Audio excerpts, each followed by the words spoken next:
Isang mapagpalang araw po ng Biyernes sa inyong lahat mga kapatid. Ngayon po ay Biyernes sa loob ng ikalawang linggo sa panahon ng Adbyento at dahil December 15 po, mamaya pong gabi, simula na po ng ating mga simbang gabi. Dito po sa Pambansang Dambana San Antonio ng Padua, 6:30 po ng gabi at 8 o'clock ng gabi ang misa. Sa December 16, bukas po, yun naman po ay alas 4 ng madaling araw.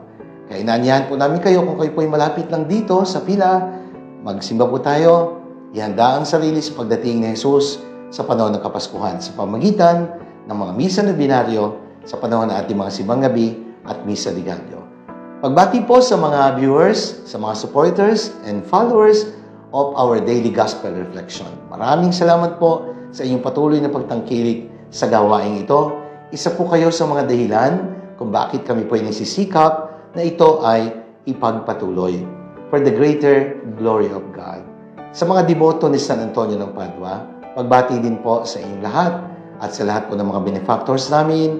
Maraming salamat po sa mga donors po na nagkakaloob ng tulong, lalo tigit sa mga proyekto ng Pambansang Dambana ni San Antonio ng Padua ngayong panahon ng Kapaskuhan. Maraming salamat po. Sana po huwag kayong magsasawa na magpaabot ng tulong sa amin. Nais lang po namin maging instrumento ng paghahatid ng saya at pag-asa sa mga kapatid nating mahihirap. Welcome po sa ating Daily Gospel Reflection. Sama-sama po nating pagnilayan ang mga salita ng Diyos mula sa mabuting balita para sa araw na ito.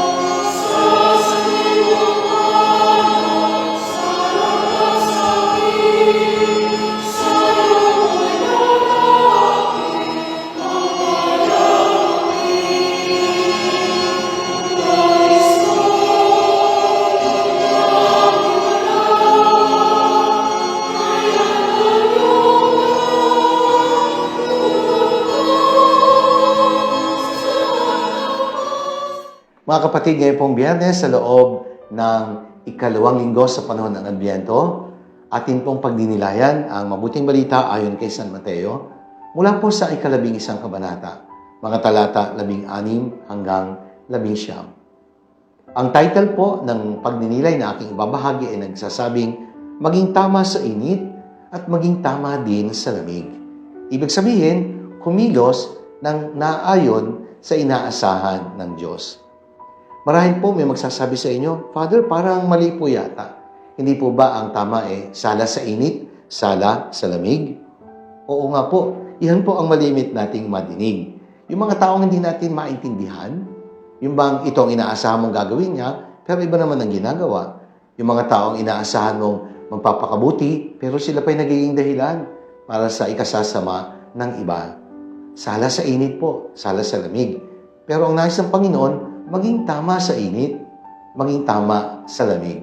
Ibig sabihin, gawin ang nararapat at ang ayon sa inaasahan ng Diyos. Sabi nga sa Ebanghelyo, sa ano nga natin ihambing ang mga tao ngayon? Katulad sila ng mga batang nakaupo sa lansangan at sumisigaw sa kanilang mga kalaro. Tinugtugan namin kayo ng plauta, hindi naman kayo sumayaw. Nanambitan kami at hindi naman kayo tumangis. Sapagkat sa pagpapatuloy ni Jesus, sinabi niya, naparito si San Juan Bautista. Nag-aayuno at hindi umiinom ng alak. At anong sinasabi ng mga tao? Inaalihan siya ng demonyo. Gumagawa ng mabuti pero masama pa rin ang tingin sa kabutihang ginagawa. O di ba, may mga ganyan tao. Hindi po yan naiiba sa mga taong wala nang nakitang positibo sa ginagawa ng iba. Kung minsan, kami mga pare, we are judged falsely and uncharitably. Kahit walang ginagawa, naku, hahanapan ka ng mali at ikaw ay pupunahin. Looking for mistakes, for criticism, kahit tama naman ang ginagawa. Sabi pa nga ni Jesus, naparito ang anak ng tao na kumakain at umiinom at sinabi naman nila, masdan ninyo ang taong ito, matakaw, maglalasing at kaibigan ng mga publikano at mga makasalanan. Sapagkat ang totoo, dumating si Jesus hindi para sa mga nagbabanal-banalan. At doon sa mga, ang tingin sa sarili, napakabanal. Pero ang totoo, makasalanan din naman. Naparito ang Panginoon para sa mga makasalanan. Upang akayin ang mga makasalanan patungo sa Diyos sa daan ng pagbabagong buhay. Kaya mga kapatid, kung ganito ang tawag natin sa mga taong kumikilos ng taliwa sa inaasahan, ano naman ang maaari nating itawag sa mga gumagawa ng tama at naayon sa kalooban ng Diyos? O di ba, tama sa init, tama din po sa lamig. Kaya nagtatama ang ginagawang pagtatama sa tamang gawa na nakikita ng itinutuwid o itinatama. O di ba? Tama ang ginagawa, tama ang sinasabi, pero tama din ang kanyang ginagawa. Walang pagsasalungatan. Kaya mas nagiging credible ang taong ang kanyang sinasabi ay kanyang isinasabuhay.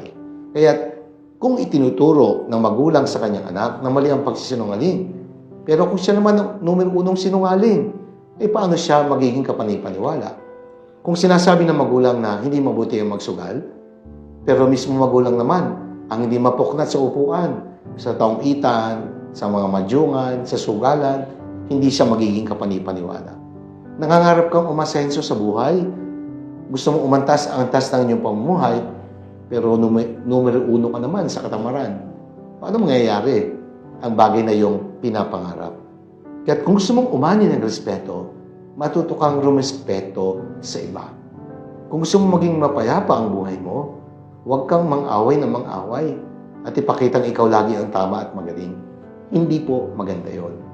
Kaya kung gusto mong maging kapanipaniwala, hindi ka lang luluhod ng taimtim para magdasal. Kailangan may nakikita ring pagbabago sa iyong inaasal. Kaya ang tanong paano nga ba tayo magiging panipaniwala kung tayo mismo ang sumisira o bumabali sa ginagawa nating pagtutuwid sa pagkakamali ng iba? Itama mo muna ang iyong sarili at maging kapanipaniwala ka sa pagtatama sa pagkakamali ng iba. And what does it mean to be a person na tama sa init, tama sa lamig? Dalawang bagay po. Una, be a person of integrity. May integridad, doing as you say that you would do. Kung ano yung sinabi, yun ang yung gagawin. May integridad, hindi salita lamang. May palabra de honor. Kaya sinasagawa mo ang iyong mga sinasabi, tinutupad ang iyong mga pangako. Pinatutunayan ang isinasalita sa mga ginagawa. A person of integrity is one who knows what is right and also has the courage that it demands. May tapang na isabuhay kung ano yung tama na kanyang pinaniniwalaan at ipinangangaral. That is integrity. Walang saysay ang nalalaman mong tama kung wala ka namang tapang na gawin kung ano ang tama. O di ba? Totoo po yan. Pangalawa, be a person of sincerity. The sincerity with which we do things is the thing that really defines our life and our true character. Because our words become our actions become our character, and our character becomes our behavior. And so do what is right with the right intention, and everything will be all right. Kapag tama ang intensyon sa tamang ginagawa, magiging maayos ang lahat. Kaya mga kapatid, maging tama sa init, maging tama sa lamig. Kumilos ayon sa inaasahan at niloloob ng Diyos. Manalangin tayo. Ama naming makapangyarihan, bigyan mo po kami ng tapang at lakas na isabuhay ang iyong mga turo at aral. Magiging makatotohanan lang kami at kapanipaniwala kung ang iyong mga turo ay aming isinasabuhay at hindi lamang isinasalita. Amen. Maraming salamat po mga minamahal kong kapatid. Sana po nagustuhan niyo at nakatulong ang ating pagdinilay sa araw na ito. Sakaling nakatulong at inyong nagustuhan, i-like po ninyo at i-share. Ibahagi natin ang mensahe ng salita ng Diyos sa ating mga kaibigan, mga kakilala, at mga mahal sa buhay. Remember that evangelization should always start and begin at home. Maraming salamat po sa inyong patuloy na pagtangkilik sa ating Daily Gospel Reflection. sa mga tumutulong po sa pangailangan ng Pambansang Dambana ni San Antonio ng Padua, sa mga nagbigay na po ng donasyon sa aming proyekto, Pampamilyang Handog ni San Antonio sa darating na Pasko. Naku, maraming salamat po. Hindi po namin magagawa ito kung wala po ang tulong na inyong pinapaabot sa amin. Patuloy po kami magdarasal para sa inyo at lubos po ang aming pasasalamat.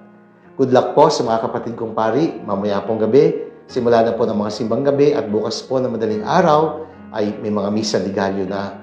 Hindi po madali, very challenging po itong mga darating na susunod na araw. Kaya dito po sa Pambansang Dambanan, San Antonio, bukod pa po sa mga barangay, sa ating simbahan, mamaya pong gabi, December 15, 6:30 po ng gabi at 8 o'clock ng gabi. At bukas po, December 16 hanggang December 24 ng madaling araw, alas 4 po ng umaga ang misa.